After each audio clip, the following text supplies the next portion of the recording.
สบายดียินดีต้อนรับเข้าสู่ซองของมีนาซาลุงผาบางเด้อทุกคนเลยสบายดีกันตอนเช้าทุกคนเนาะ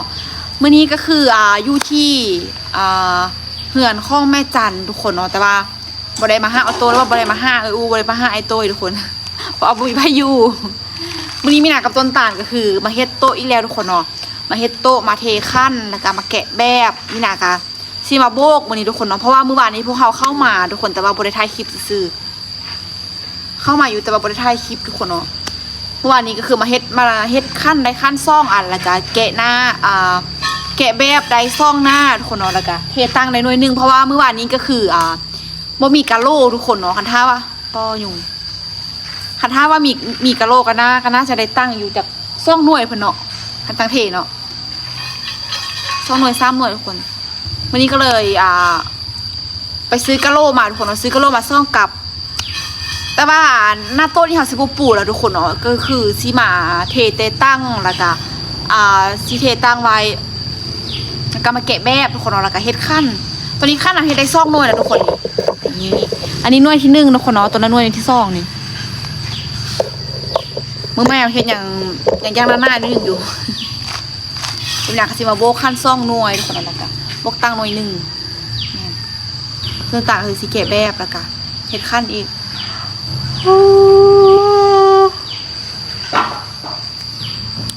ขั้นเฮายังบ่ทันได้ตัดบ่ทันได้จอดทุกคนเนาะเพิ่นมื้อนี้ก็ไฟดับทุกคนมื้อนี้ไฟดับตั้งแต่8:00 นเช้าฮอด 12:00 นสวยทุกคนเนาะเขาจะแจ้งไว้แต่มื้อวานแล้วก็มีเขาเจ้าเฮ็ดเปิดกล่องประชุมอย่างนี้แหละเขาเจ้าแปลงแล้วไฟทุกคนเนาะอยู่ถ้าอยู่ผลม่วงเลยก็คือดับอยู่แต่ผลม่วงทุกคนตอนนี้เนาะพอ 12:00 นแล้วก็ใกล้ 12:00 นไปตอนแรงก็น่าจะไปดับดูทางหินซ้ออยู่ทางบ้านถัดไปนี่แม่คุณพร้อมซักไทเกอร์ไปโรงเรียนเนาะพร้อมซักไปตัดหญ้าแม่คุณไปประชุม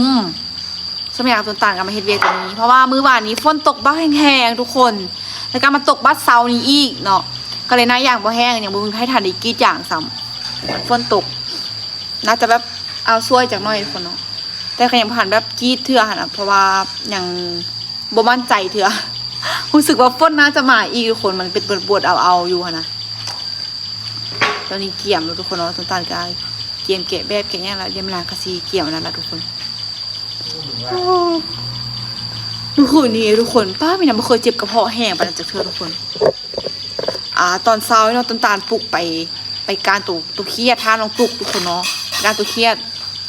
แต่ว่ามีนาเราบ่ได้ไปเนาะกำลังฟังนอนยังนอนอยู่ต้นตาลออกไปพอมีนาตื่นมือตาขึ้นปุ๊บทุกคนเจ็บให้นะเจ็บแบบเจ็บเสียบเลยทุกคนคล้ายๆแบบเป็นกรดไหลย้อนทั้งหมดนี่เลยทุกคนเป็นกระเพาะนี่ค่ะนะป้ารู้สึกว่าเจ็บแห้งทุกคนแบบเจ็บจี๊ดเลยค่ะนะเจ็บจี๊ดแห้งขนาดจนรู้สึกว่านอนบ่ได้เลยมีนาตื่นแต่ตี 4คนต้นตาลปลุกจนฮอดตี 5 ครึ่ง 5 โมงเช้า30 นาที30 ปลายเห็นมีนาลุกมายังเจ็บแบบจี๊ดอยู่เลยทุกคนโอ้โหเป็นย่างทุกคนเนาะข้าวก็กินได้บ่แม่นว่าบ่กินข้าวแต่ว่ามันตั้งเจ็บนะไปเดี๋ยวเฮาเมาไล่ใหญ่5ทุกคนเนาะเดี๋ยวมาเกียมเพลงนี้กัน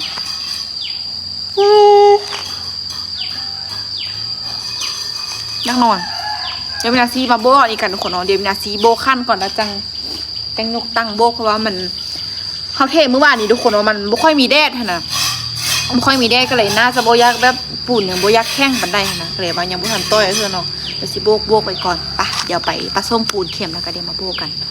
ปูนมืดแล้วมันบอกอย่างนี้นึงบอกมาไปละทุกคนเดี๋ยวโบกไข่ก่อนต้องขังหลังอย่าโบกไก่ก่อนเลยมันเต็มใส่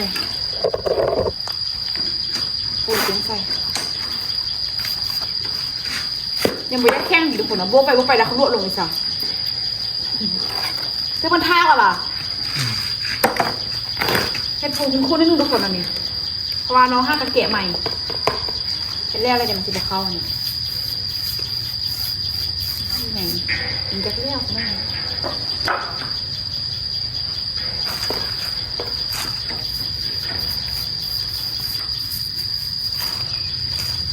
ตัวนี้ตัวใหญ่เนาะถ้าเอาตัวน้อยมาคักก็โบกสบายอีก แล้วห้อยตัวใช่ไหมมันตัวน้อยเนาะ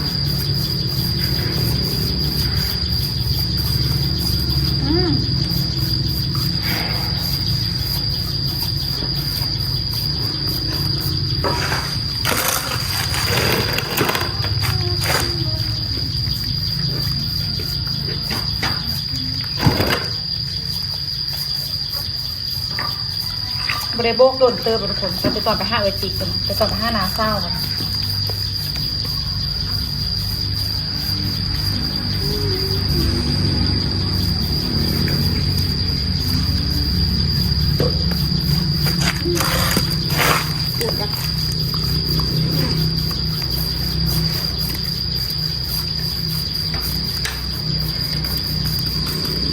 ปวดซีก่อน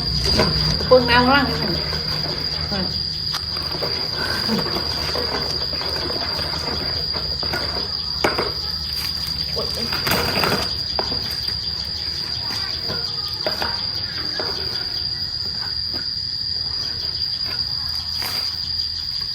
มีน้องตุ๊กมาทุกคนแต่นี้ฮอตน่าจะประมาณช่วยไปแหละก็น่าจะเลยเอาไปทำน้องตุ๊กอยู่ฮอตก็ประมาณ40 หมูคนกลับมาที่นี่กันรุ่นแรกทุกคนช่วยที่ได้มานะเพราะว่ากับ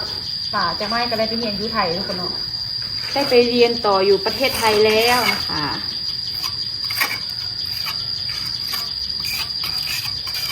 จะปิดเทอมและมันจะได้มาอีกเดี๋ยวกับนี่นะเก็บเงินได้แล้วเดี๋ยวจะไป5ทุกคนเนาะ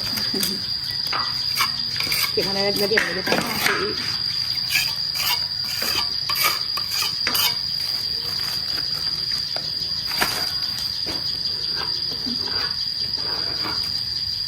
สิโบงาน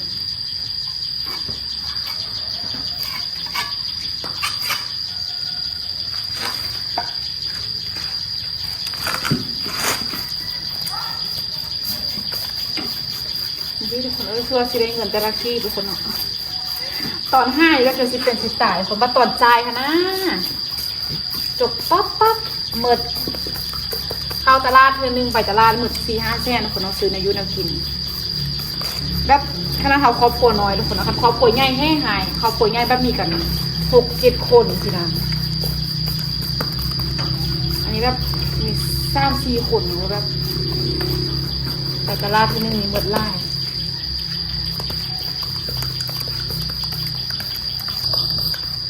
โอเค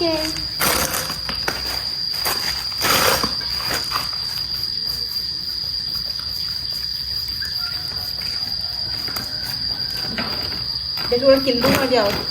ยวจางอะไรมาเลยคนไม่รู้ว่าจะรุ่งหรือจะร่วงก่อนนะคะ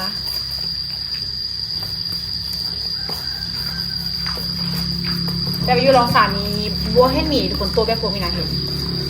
มีแต่แบบอื่นทุกคนยุงไล่ขนาดนี้เรื่องว่าอยากกันยุงแล้วคนเนาะค่ะเนี่ยอยากกันยุงมาไกลมาก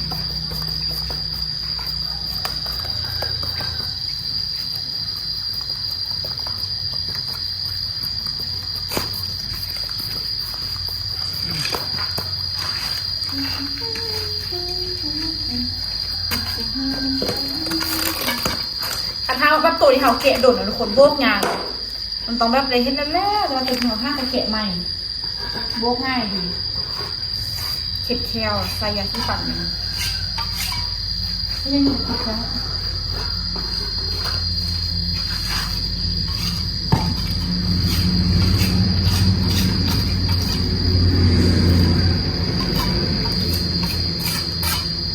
มือโปรเลย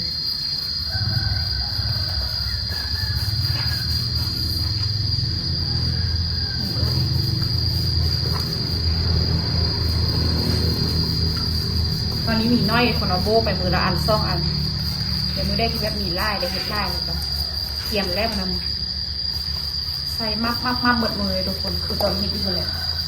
ตั้งแต่เช้าคนเราตื่นแต่5-6 โมงเฮ็ดว่าจำแรงจำ5-6 โมงแรง เบียนมันโอ้โหแบบโคเลยอ่ะ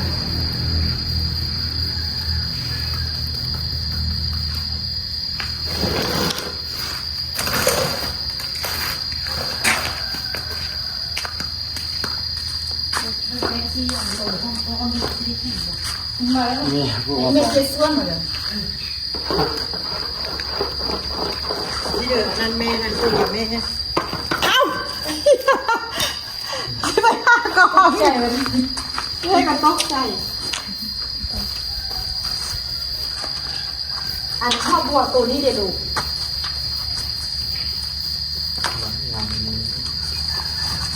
บัวตัวนี้เป็นไงคือเห็นจะโดนต้องดูนี้ครับ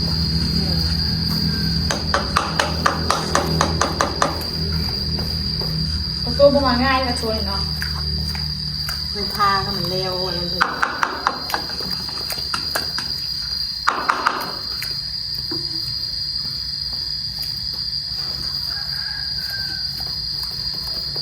คำว่ามันออกมาแล้วมันเป็นไปได้ละ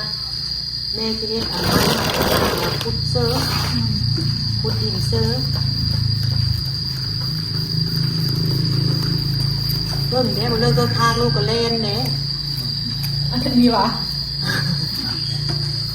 อันสร้างกับซี่เก้าก็ยังมีอยู่แค่เรียบไม่เจอเชิญประตูห้องน้ำเสียบตัดเชิญ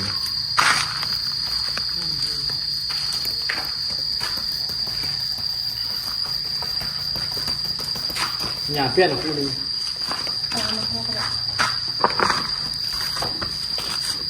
เป็นร้านห้องคิดว่าไม่ใช่หมาน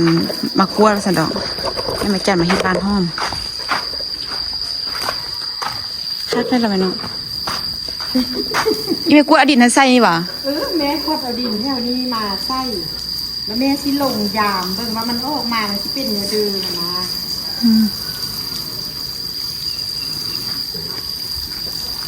ห้องดีแม่ที่พูดทำโปมคาดได้หรอเนาะเป็นขั้นให้เลยอันถ้ามันออกมาแล้วมันงามจันดีเลยนะแล้วแม่ที่เอาไม้มาคัดเนาะเห็บหน้าเลยเนาะกะดินมาท่มเนาะละขั้นกับแม่เขาจะให้มาเสื้อกับเห็บหน้านึงที่เอาตะนางตุ้ยมาอ้อมเศร้านั้นเศร้านั้นเศร้านั้นมาเสื้อนี้เนาะทิมไปกับทิมวันนี้ละผู้พักใส่ได้กินได้ทุกคนหญ้ากับบุขึ้นก่อนเนาะจนมาขึ้นปลูกดีทีนะปลูกเป็นทุ่มเอาวะปลูกเป็นคุ้มเอาก็มันจะค่อยอันลกง่าย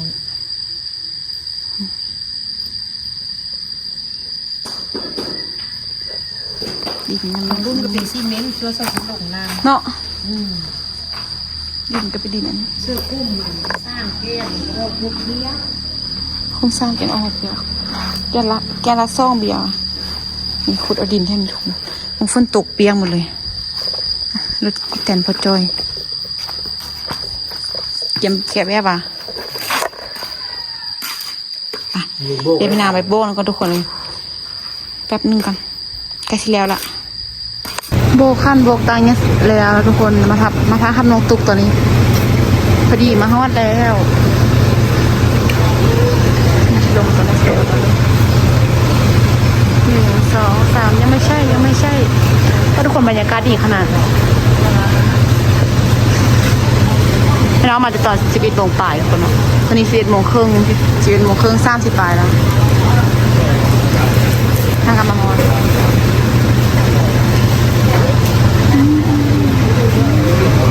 ไม่ลงมาจากที่น้องตู้มากับรถพาราแวกทุกคนเนาะไม่ได้มากับรถใส่สมบูรณ์เลยพาราแวกทำไมไม่ลงมาจากที่พอดีไปฮอดกินข้าวเลยทุกคนเนาะเพราะว่ามื้อเช้านี้มีนาเฮ็ดต้มส้มตกเขียดไปทานน้องตุกตาเป็นการมาเมื่อคืนนี้จะบ่ได้ไล่ทุกคนนี่นำมาแล้ว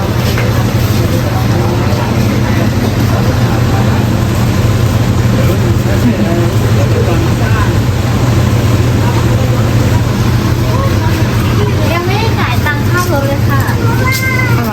ลักขึ้นมาก็คือน้องตุ๊กบ่ได้เอาเครื่องมาไล่ทุกคนเนาะเพราะว่าบางคนอาจสิงงว่าบ่เห็นรถจักร คือรถจักรให้ไอ้ต้ยเอามาให้ทุกคนน้องตุ๊กแยกลงมาก่อนเนาะเพราะว่าเสียค่ารถจักรมาก็500,000ทุกคนเนาะลงมาค่าคนก็เลยว่าให้ไอ้ต้ยไปเงินพูนละกันแต่ถ้าไอ้ต้ยลงมาจะให้ไอ้ต้ยลงมาให้น้องตุ๊กก็เลยลงมาเคลียร์ตัวกับหัวใจนะคะเดี๋ยวให้น้องตุ๊กจ่ายเงินกับทุกคนละสแกนจ่ายเงินแล้วเดี๋ยวเอาไปกันแล้วหนักกับสิบเฮ็ดเรียกต่อภาพน้องตุ๊กมาลงมาเฮ็ดโต๊ะต่อทุกคนเลยเชียร์ได้หนองเวิร์กกันเลยเนาะกระเชียร์ได้นี่ทุกคนนี่กระโปรงอะไรประมาณนี้กล้ามันหน่อย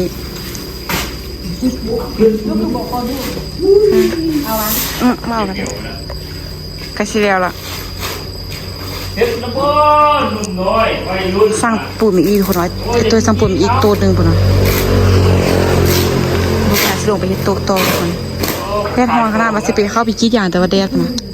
มันส่งกูสิบ่อทุกคนเบิ่งแดดแดดว่ะ ฝ่ายก็คือเดี๋ยวอีก ฮอนโพด มาวัน เฮ็ดลงไปรุ่มกันทุกคน ตอนนี้ครูก้ามานำทุกคนเลยหมดละกินข้างนอกไปกินนำ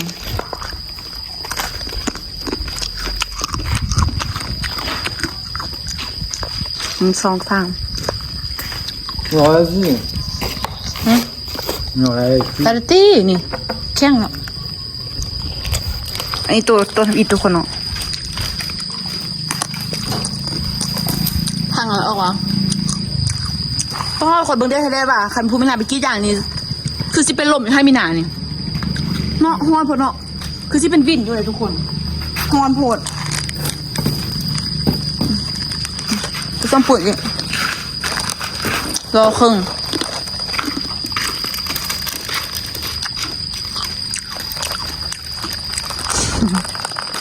ใครจะเห็ดยูโฮมหรือคนเห็ดยูเดียวนี่ตายแต่ว่ามันกระโดดแห้งเนาะยูโฮมคนเขายืนยันเพศญี่ปุ่นแต่ว่ามันยุ่งยากเพราะว่ามันยาไล่น่ะแล้วมันก็บ่เพียงอีกหนักกันบ่หนักแท้บอกเลยนะตัวแห้งนักมาตัวนั้นหน้าให้หน้าแบบนะปึกเลยเกิดไปตัวนี้ยังขายได้ตัวนี้นะตัวนี้ให้บาที่ซ้ำแข้งเหรอเพิ่นป้าอยู่เลือดอ้อปเลือดนะบีบมึงดูเมื่อกี้เขาไปส้นยางยุงกัดละแถวว่ะไปส้มเธอละอันมือแล้วเกือบเบิดเป็นเป่าพุ่นเนาะ ไอ้นี่เอ็นนั่นเลยแกะแบบไปไหน เหมือนแกะแบบไร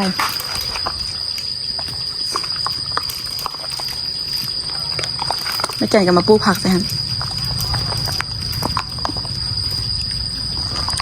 ซอกเตียงเอาไว้นี่เพื่อนเอาเตียงตัวนั้นมาแปลงเรานี่เนาะแปลงเอาไว้นั่งรินอยู่นี่นะไว้นั่งไว้นอนท่าเขาเฮ็ดโต๊ะเฮ็ดตั้งนี่ทุกคนนี่เดี๋ยวก็จะมาแกะตัวนี้ตัวนั้นไม่น่าโบ้งซะตั้งกันได้4 หน่วยแล้วก็5 หน่วยกับนี่แหละเนาะ7-8 หน่วยกับเป็นตานั่งแล้วก็8 หน่วยอ่ะมีหมดอะเด้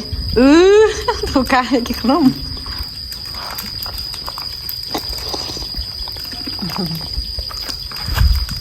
กันยันมาบะหมูเหรอ8 หน่วยก็เป็นนั่งเลยทุกคนขั้นก็มีนะหน้าโต๊ะก็มีเนาะไว้ตั้งนั่ง ต้องไหวแบบนี้แบบนี้ บอยอยากไปไล่หน่วยได้คนเฮ็ดนั่งนี่ก็ได้ก็ไม่เอาให้เลี้ยวนี่เลย ตายอยู่ผม ฟ้าลมมาโยนสิหัวนักบาปมันต้องปรุงก่อนทุกคนที่ตั้งอีก1 หน่วยทุกคนอย่างนั้นนี่พอดีมันขึ้นขั้นนี่เนาะเตยเนาะนี่นะพอดีขึ้นขั้นเลยทุกคนดูดิใส่อีกจากคู่1บ่นี่เครื่องคู่เนาะอีกนิดนึงเนาะ นี่นี่เหรอ แค่เอาดีหมายาแค่พวกนี้นี่นะ บ่เนี่ยเลยทีว่านี่กี่หุ่นนะ ตัวนี้ยังบุญยาแข้งทุกคนต้องท่าเนาะนิดนึงก่อนแล้วก็เสาะแล้วก็โบกเนาะเสาะโบกตัวนี้ โดย เท่าไหร่ครับ เส้น2เส้นอู้ฮอนกันทุกคนเอ้ยพุ่นน่ะไทเกอร์กับแม่คุณมาเว้เนาะแต่แท้แต่ว่าเอาคือว่ามืดมาคือคิดเฟือไล่บ่นอยู่ฝนสิตกว่ะเนาะเอาไปนี่เนาะฮอนอ่ะบ่จะว่ายาเขี้ยวบักงามทุกคน ไปยินภูหัวรถ ช่วงนี้เนาะช่วงนี้ฮั่นคนไทยคนอันนั้นมันคนไทยแล้วก็คนต่างแขวงทุกคนเนาะมาพูโคโลนไล่ อาลิบว่าคนไปได้ แม่นเพราะว่าอย่างนี้มันเป็นหน้าฝนแล้วแบบหญ้ามันสีเขียวงามทุกคนแล้วก็มีแบบตัวมาเนาะเขาจะปล่อยตัวมาไปกินหญ้าเพิ่นเนาะ ไม่เลย ตัวมาก่อนตัวมาอันไล่ตัวอยู่ก่อนเพิ่นไปตอนนั้นเพิ่นบ่เห็นว่ะเอ้าไป พลังมา ฮะ ขึ้นแต่พลังมา ไปแต่พร้อมๆอัดตัวกับบึติ๊กไปทำอีทันเดย์อันเพิ่นบ่ได้ขึ้นไฟเนาะเขาจะก็เดี๋ยวเลี้ยงตัวมาง่ายแล้วก็งามขนาด มันกินเขาอ่ะ กินหญ้ากินต่อจักไปอยู่ทุกคนแต่ว่าเฮาต้องมีงบเนาะแล้วก็ต้องมีเวลา อันสำหรับพวกมีนานี้งบก็บ่มีเวลาก็บ่มี จุดข้าว จบเลย คือบิ๊กข้ามหวานนี่บิ๊กนะคุณเนาะบิ๊กไอของกูกี้ข้ามหวานอยู่เลยมิน่ามึงไปญี่ปุ่นฮู้โลนว่ะแล้วมิน่าข้างล่างเนี่ยก่อนบ่มีเวลาน่ะตายไปอยู่ไกลๆหนึ่งบ่มีเงินหมายว่าคันว่าซีจะโดดแล้วก็แล้วจบซะวะ ปัญหาหลักคือบ่มีเงินทุกคนเนาะพูดยุงกัดอะไรวะปะก็ได้อันนี้ก็อย่างขึ้นขั้นนี่พอดีเป๊ะเอาเฮ็ดออกได้จังซี่ทุกคนขั้นปะไว้จนแรงจังนั้นก็แกะอะไรก็นี่นี่ก็ยกไว้เพิ่นบ่เฮ็ดแสดงไว้แดดตองซะอยู่เนาะ เนี่ยนี่ จัดการตอนนี้5 โมงบ่าย5 โมงครึ่งแล้วทุกคนเฮ้ยอันนี้แล้วล่ะนังขั้นทุกคนเนาะมันปวดมันหนานแห้งทุกคนเดี๋ยวมันสิตะลูดขึ้นตะลูดลงเดี๋ยวมีนาสิอ้อมเมืองก่อนแล้วทุกคนเพราะว่ามันแรงแล้วทุกคนเบิ่งบรรยากาศตอนแรง5 โมงครึ่งสิ6 โมงแล้วแต่ว่ายังปักเต้นปักเสียงอยู่บ้างนี้ ก็คุณลังก็ ยังปักเต้นบรรยากาศดีกันนะทุกคนโมฝนตกบ่เราตกคำเนาะ ปั่นแต่ตะลี ไปทุกคนเดี๋ยวคลิปนี้เข้าตลาดไปก่อนเด้อจะได้กับฟ้าทุกคนกดไลค์กดแชร์กดติดตามเพื่อเป็นกำลังใจในการในคลิปต่อไปนี้เด้อเดี๋ยวสำหรับคลิปนี้เข้าตลาดไปก็มาเจอกันคลิปหน้า